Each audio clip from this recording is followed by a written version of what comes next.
জমজমের পানি পানের বিশেষ কোনো নিয়ম আছে কি না? জমজমের পানি পান করা এটার বিশেষ কিছু নিয়ম আছে, বিশেষ কিছু বিষয় আছে যেগুলো অন্য 10টা পানির ক্ষেত্রে নাই। কারণ জমজমের পানি অন্য 10টা সাধারণ পানির মতো না।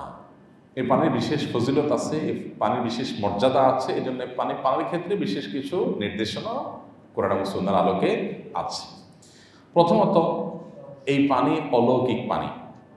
ইব্রাহিম আলাইহিসসালামের ছেলে আল্লাহ নবী ইসমাইল আলাইহিসসালামের জন্য আল্লাহ তাআলা মা হাজার এবং ইসমাইল আলাইহিসসালাম তাদের উভয়ের জন্য সাফা এবং মারওয়া মক্কার এই উভয় পাহাড়ের মধ্যবর্তী জায়গা থেকে অলৌকিকভাবে পানির ফোয়ারা বের করে, যে কুয়া যেখানে ছিল না, এই বাচ্চার কান্না, তার ক্ষুধা, তৃষ্ণা, মায়ের দুধ শুকিয়ে যাওয়া, এই সমস্যা থেকে উত্তরণের জন্য আল্লাহ নবী সাল্লাল্লাহু আলাইহি সাল্লাম ইব্রাহিম আলাইহিস সালামের পরিবারকে আল্লাহ রক্ষা করবার জন্য অলৌকিকভাবে যে ফোয়ারা বের করে দিয়েছেন, সেই ফোয়ারার পানি হলো জমজমের কূপ।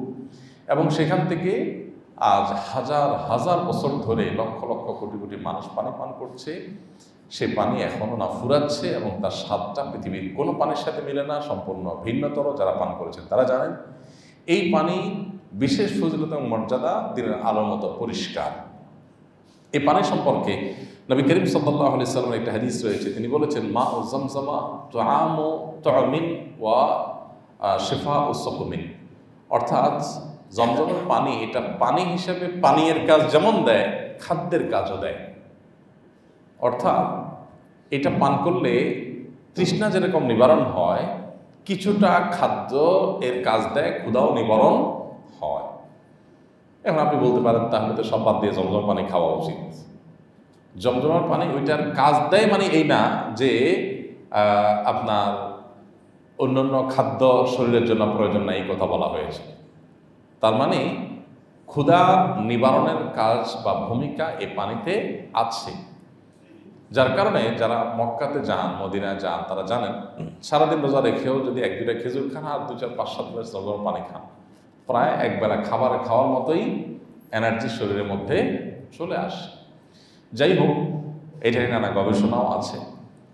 আর জমজমের পানি সম্পর্কে নবী সাল্লাল্লাহু আলাইহি ওয়াসাল্লাম হাদিসের পরের অংশ হলো, এটা অসুস্থ এবং দুরারোগ্য ব্যাধিতে বা যে কোনো রোগে আক্রান্ত মানুষের জন্য শেফা আল্লাহ তাআলা পানিতে রেখেছেন, আরোগ্য লাভের উপাদান রেখেছেন। এই জন্য নবী করিম সাল্লাল্লাহু আলাইহি ওয়াসাল্লাম আমাদেরকে ঔষধ গ্রহণ করতে বলেছেন। তাদাওয়াও, তিনি বলেছেন অসুস্থ হলে তোমরা ঔষধ গ্রহণ করো।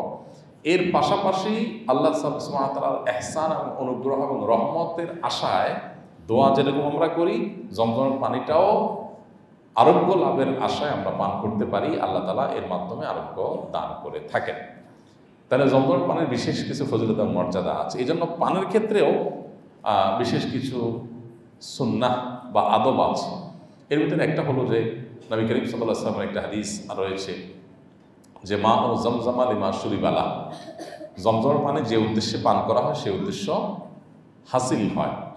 এই জন্য জমজম পানি পান করার সময় কোনো একটা দোয়া করে আল্লাহর কাছে কিছু একটা চেয়ে তারপরে সে আশায় পানি পান করা, যে আল্লাহ এই পানির মাধ্যমে তুমি আমাকে এই জিনিসটা দাও, যে পানি পান করছি এই টাইমে একটা দোয়া কবুল হয়, এই দোয়া আল্লাহ তাআলার কাছে পেশ করে মনে মনে, তারপরে মনে হোক মুখে হোক এই দোয়া পেশ করে তারপর আমরা এই পানি পান করবো। এটা একটা আদব। আব্দুল্লাহ ইবনে আব্বাস রাদিয়াল্লাহু তাআলা আনহুর একটি দোয়া আছে বর্ণিত, তিনি জমজম পানি পান করার সময় পড়তেন, আল্লাহুম্মা ইন্নী আসআলুকা ইলমান নাফিআ ওয়া রিজকান ওয়াসিআ ওয়া শিফাআন মিন কুল্লি দা। আল্লাহ, তোমার কাছে আমি এই জমজম পানি পান করছি, এর মাধ্যমে উপকারী ইলম চাই, যে জ্ঞান আমাকে উপকার দিবে, আমার কল্যাণ বয়ে আনবে, যে জ্ঞানের আমি আমল করবো, অন্যের উপকার সাধন করতে পারবো, এবং প্রশস্ত রিজিক, যে রিজিকের মধ্যে কোনো সংকীর্ণতা অভাব থাকবে না, সেরকম রিজিক চাই। ওয়া শিফাআন মিন কুল্লি দা, এবং যত রোগ হতে পারে সকল রোগ থেকে তোমার কাছে আমি আরোগ্য চাই। এই নিয়ত করে, সে আশা করে তারপরে পানি পান করলে এটি সাহাবীর একটি সুন্নতের উপর আমল হবে। তাহলে জমজম পানি পান করা বিশেষ কোনো নেক নিয়ত নিয়ে পান করা যেতে পারে, দুরারোগ্য ব্যাধি থেকে মুক্তি, অন্যান্য কল্যাণ কামনা করে তারপরে পান করা যেতে পারে। এই বিষয়টি জমজমের পানির জন্য স্পেশাল। এটা এই পানির স্পেশালিটি, এই পানিটাতে পান করা যেতে পারে, আমরা করতে পারি। এতে ইনশাআল্লাহ সুন্নাহর উপর আমল হবে। তবে অনেকে মনে করেন জমজমের পানি দাঁড়ায়া পান করতে হয়।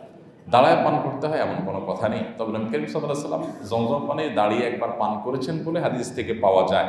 আবার অন্য হাদিসে আছে তিনি দাঁড়িয়ে এবং বসে দুই অবস্থাতেই জমজম পানি পান করেছেন।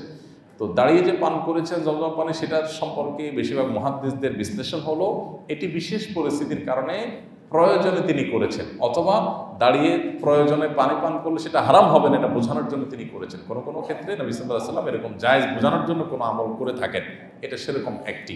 কারণ সাধারণ অবস্থাতে দাঁড়িয়ে পানি পান করার পরে নবী সাল্লাল্লাহু আলাইহি ওয়াসাল্লাম খুব কঠোরভাবে নিষেধাজ্ঞা আরোপ করেছেন দাঁড়িয়ে যেন কেউ পানি পান না করে।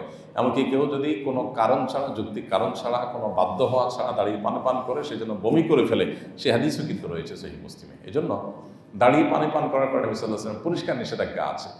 পানি পান করতে হবে বসে, আমাদের স্বাস্থ্যের জন্য এটা উপযোগী না। যে কোনো মুহূর্তে একটা দুর্ঘটনা হতে পারে দাঁড়িয়ে পানি পান করলে। বসে শান্তশিষ্টভাবে স্বাভাবিকভাবে পানি পান করার পরে হাদিসে নির্দিষ্ট রয়েছে। এই জন্য জমজমের ক্ষেত্রে তার ব্যতিক্রম না। তবে যেহেতু নবী সাল্লাল্লাহু আলাইহি ওয়াসাল্লাম জমজম দাঁড়িয়ে পান করেছেন বলে প্রমাণিত হয়েছে এবং মুহাদ্দিসরা বলেছেন এটা বিশেষ কারণে, অতএব বিশেষ কোনো প্রয়োজন হলে দাঁড়িয়ে পান করা জায়েজ আছে, কিন্তু সাধারণ অবস্থাতে বসে পান করাটাই হলো পানি পানের আদব। তাছাড়া নবী করিম সাল্লাল্লাহু আলাইহি ওয়াসাল্লাম বা সাহাবা ইকরাম কেউ বসা অবস্থায় জমজমের পানি কেউ দিছে আর তিনি সেই গ্লাস নিয়ে দাঁড়ায় গেছেন পান করার জন্য, এরকমটি কোথাও পাওয়া যায় না। অতএব জমজম পানি পান করার জন্য দাঁড়ায় যেতে হবে, দাঁড়ায় পান করতে হবে, এটা সঠিক কথা না। আমাদের দেশে অনেককে জমজম পানি দিলে তিনি ওই গ্লাস নিয়ে বসা অবস্থায় থাকলে সেখান থেকে দাঁড়ায় যান, দাঁড়ায় গিয়ে পান করেন, তো এটা কোনো প্রয়োজন নেই। হজ ফেরত লোকদের নাকি 40 দিন পর্যন্ত দোয়া কবুল হয়, কথাটা কি সঠিক? এই প্রশ্ন উত্তরের আগে আমরা বারবার দিয়েছি। হজ থেকে ফিরে আসলে অনেকে মনে করেন যে হাজি সাহেবদের 40 দিন পর্যন্ত দোয়া কবুল হয়। এরকম কোনো কথা কোরআন অথবা হাদিস দ্বারা সাব্যস্ত হয়নি, প্রমাণিত নয়। তবে এটা ঠিক যে হাজি সাহেবরা হজ করে আসার পর তাদের অভ্যর্থনা জানানো, তাদের সাথে দেখা করতে যাওয়া, তাদের কাছে দোয়া চাওয়া, এগুলো সালাফ এবং পূর্বসূরীদের দ্বারা প্রমাণিত।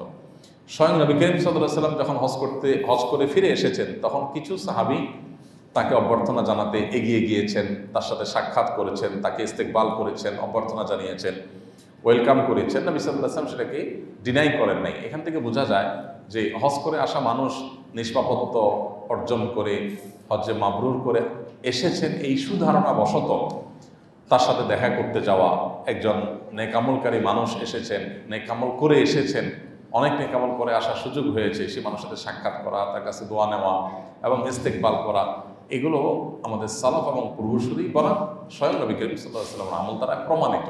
এটা ঠিক আছে, কিন্তু এর মানে এই না যে 40 দিনের একটা ফিক্স আপনার টাইম সময়সীমা বেঁধে দেওয়া হয়েছে যে এতদিন পর্যন্ত তার দোয়া কবুল হয়, এরকম কোনো কথা হাদিস দ্বারা প্রমাণিত নয়।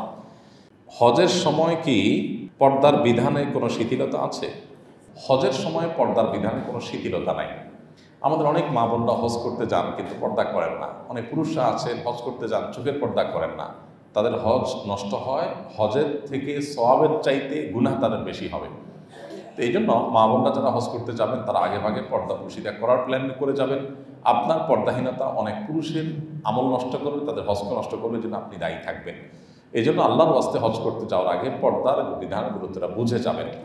আপনি সেখানে গেলে বিভিন্ন দেশে মেয়েদেরকে দেখবেন তারা পর্দা করছে না সঠিকভাবে, এটা দেখে আপনি প্রতারিত হওয়ার কোনো কারণ নেই বা এটা বিভ্রান্তিতে পড়ার কোনো কারণ নেই, কারণ তারা ভুল করছে। কারণ ভুলটা আপনার জন্য রেফারেন্স হতে পারে না, আপনি কারো ভুলকে অনুসরণ করতে পারেন না। যদি মেজরিটি মানুষ ভুল করে তারপরেও আপনি সেটা অনুসরণ করতে পারেন না। আল্লাহ বলেছেন ওয়ালা তুতি আকসার মান ফিল আরদি ইউদিল্লুকা আন সাবিলিল্লাহ, পৃথিবীতে বেশিরভাগ লোক কি করে এটা দেখে যদি তুমি চলতে যাও তাহলে তারা তোমাকে সঠিক পথ থেকে সরাই দেবে। এই জন্য হজের জন্য পর্দার বিধানে কোনো শিথিলতা নাই, বরং হজের জন্য একই বিধান প্রযোজ্য যেটা অন্য সময় প্রযোজ্য। আমাদের আয়েশা রাদিয়াল্লাহু তাআলা আনহার হাদিস আমরা জানি যে তিনি বলেছেন নবী করিম সাল্লাল্লাহু আলাইহি ওয়াসাল্লামের সাথে তিনি যখন হজ করেছেন তখন তারা মুখ সাধারণত এহরামরত অবস্থা মুখ খোলা রাখতে হয় নারী পুরুষ সকলের, কিন্তু তিনি বলেছেন যখনই কোনো গায়রে মাহরাম পুরুষ এর সামনে যাওয়ার মতো পরিস্থিতি তৈরি হয়েছে বা রাস্তাঘাটে গেছি অন্য পুরুষদের চোখে পড়ার মতো পরিস্থিতি হয়েছে, সাথে সাথে আমরা মাথার কাপড় টেনে দিয়েছি, তার মানে মুখমণ্ডলকে আবৃত করার চেষ্টা করেছেন, পর্দার মধ্যে আনার চেষ্টা করেছেন। এখান থেকে বোঝা যায় যে মুখমণ্ডল পর্দার আওতাভুক্ত, তা নাহলে তিনি কেন পরপুরুষকে দেখে মাথার কাপড় মুখে টেনে দিয়েছেন। এই জন্য মা বোনদের আজকাল যে লক্ষ লক্ষ মানুষ হজ করে, এখানে রুমের বাইরে যখনই আপনি যাবেন রাস্তাঘাটে বা হজের বিভিন্ন কাজ করতে, তখন অবশ্যই আপনার মুখের যে সৌন্দর্য সেটাকে আপনাকে আবৃত্তি করার চেষ্টা করতে হবে। আস-সুন্নাহ ফাউন্ডেশন, উম্মার স্বার্থে সুন্নাহর সাথে।